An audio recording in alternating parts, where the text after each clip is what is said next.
Hello, part 2 na ito. Gamit ako ng ibang gloves kasi yung ginamit ko kanina nabutas agad. Ang dali ng mga yan ang gloves, yung yan, magastos, daling mabutas. Yan. Hi sis, Peter Lidisma, kumusta? Ito, naghuhugas ng kaldero. Takip ng kaldero. Yan. Nag-live ako kasi wala akong kausap. Nag-isa lang ako dito sa kusina.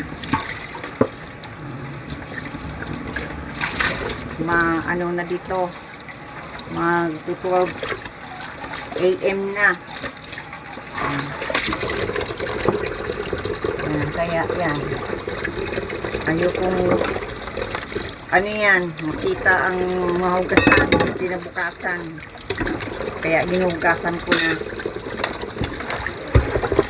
Parang exercise ko na rin yan para yan,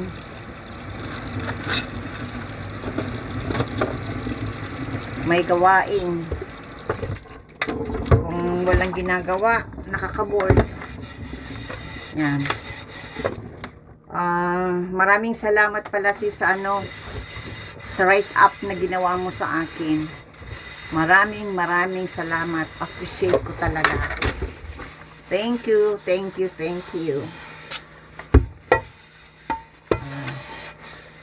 Yan.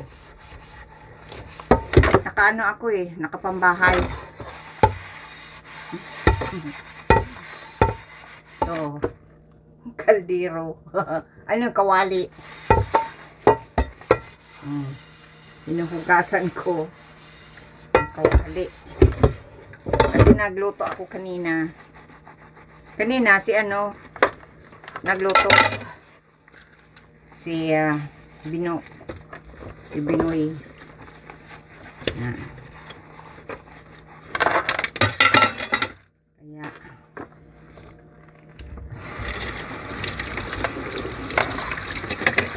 yan ang handa namin ng family day. Kami, nagtako. Paminsan-minsan nabusog ako. Nakain ko tatlong ng tako. Yan. Ice cream sana ako. Yung green ice cream. Kaya lang gabi na. Bukas na lang. Nag-visit ng grocery. At may ice cream, yung paborito ko, green ice cream. Mint ice cream. Paminsan-minsan na ice cream din ako. Kaya yan. At maraming salamat din sa mga viewers ko ng aking live show. Nag-live show pa hindi ito live. Ito? Video.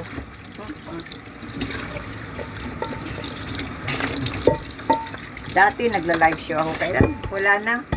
Inalis na lang yung live. Sayang, hindi ko na na-copy. Kaya wala na. Bukas ko na lang yan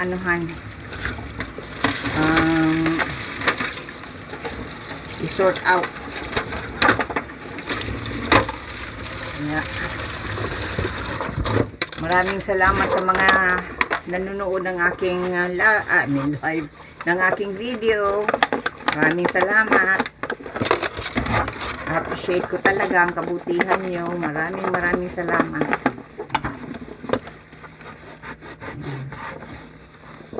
Maraming salamat din sa mga ano ko, friends ko sa Facebook. Thank you.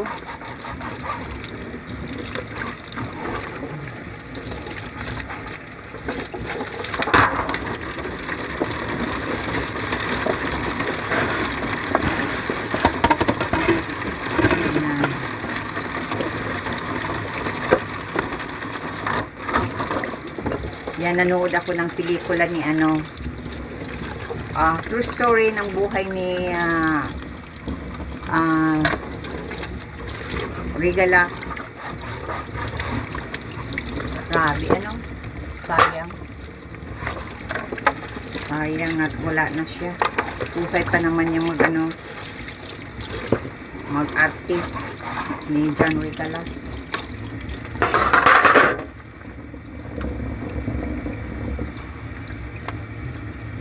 Versatile actor.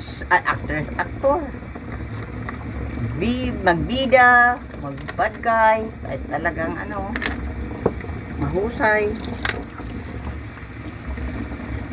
Yan.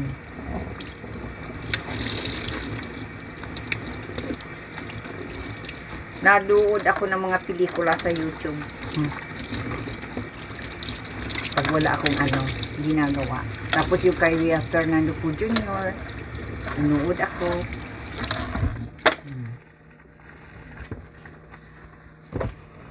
Yan ang pinapanood ko. Mga pelikula ni Fernando Po Jr. Kasi pagaganda ang mga pelikula niya. Kahit yung live story, parang love story. Hinahanap ko yung pelikula ni yung kay Vilma Santos at kay TVJ. Kaya lang di ko na mahanap. Nasa YouTube, nanonood ako ng YouTube. Parang walang bayad.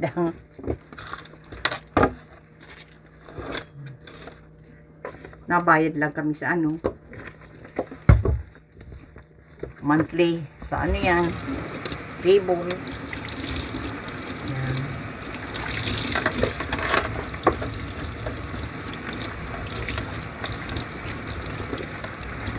Nanonood ako ng at mga balita. Ako nanonood. TV Patrol. Nanonood ako para malaman ko ano nangyayari sa Pilipinas. Yan.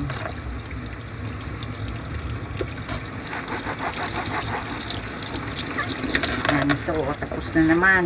Maghugas. Ay, ito pa. Hugasan ko to. Baso.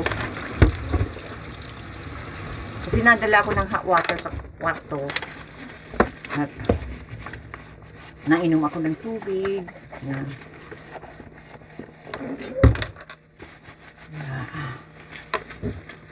Maraming salamat sa mga nanonood ng aking live bakit pala sa gabi ako ng live show? Wala nang live show.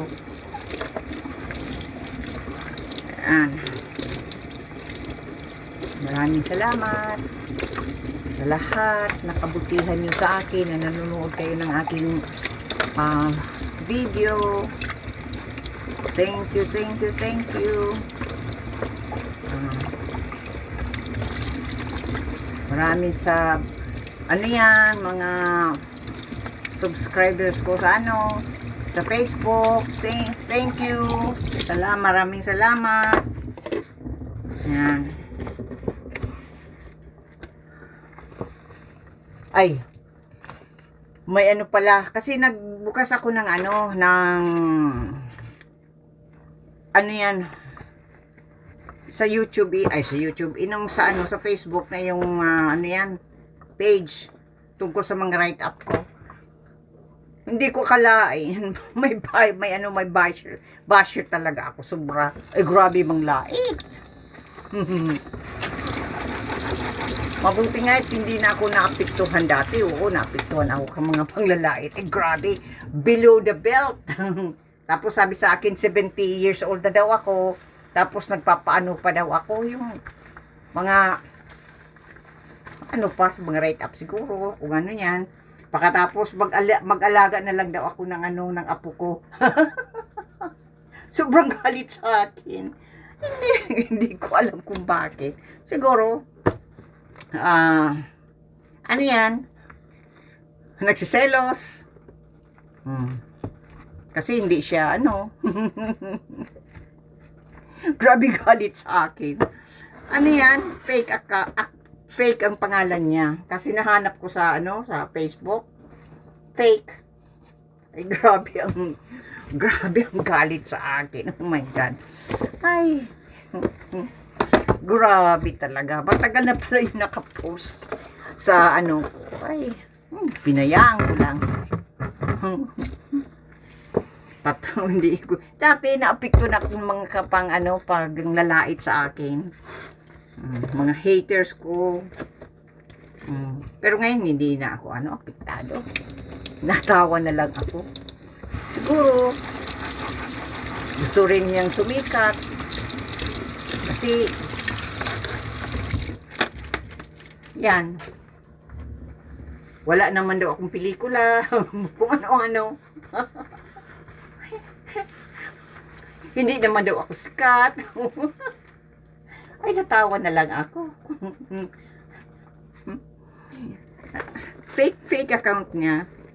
Saka ay dati pag may manhalait sa akin, talagang apektado ako. Naiyak ako, pero ngayon hindi na. At di ko alam kung sino yun. Baka kilala ko. Yun ang lalait sa akin. Hindi matanggap na sinusulat ako. Hindi matanggap talaga. Hindi ko alam kung bakit man ako may haters. Wala naman akong pelikula. Matanda na raw ako. Dapat mag-alaga na lang ako ng apo ko. Ano pa yung sinabi? Ay talagang pang below the belt ang pang sa akin, pero hindi ako apektado. Dati oo. Pero ngayon hindi na, natawa na lang ako at sobrang galit talaga sa akin. Ko nga, i-screenshot ko at ipapabasa ko sa lahat. Hindi naman totoong na yan. Fake nga ang niya, pangalan niya. At sobrang galit sa akin. Siguro kilala ako o kung yan, kilala ako at talagang hindi matanggap-tanggap. Talagang doon sa kasi may ako ako page ng pangalan Duvy San Andres Write Up. At hindi matanggap-tanggap kasi nilalagay ko doon mga write up ko. Ay choice ko na yan kung anong gusto ko sa buhay. Bakit ako sabi na huwag ka bakit mag-write up ka, hindi ka naman artista o matanda ka na o suwat kung matanda na ako. Bakit gusto niya na kasiyahan ko yun. Yung may sulat ako, kasiyahan ko yun.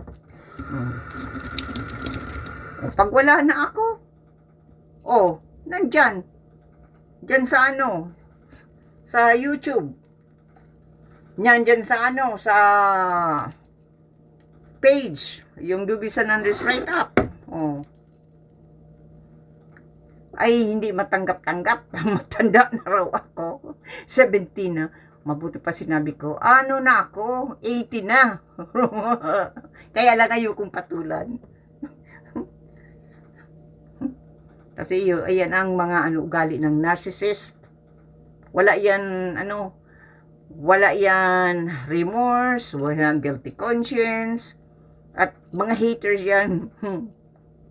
Kaya pag pinatulan mo ay lalong yan, magiging masaya na pumatol ako. Tulad noon, ay talagang ako, naapektuhan ako, pero hindi na. Natawa na lang ako dahil yung message sa akin, sa write up, ayan sa the Duvy San Andres write up, nag-ramen.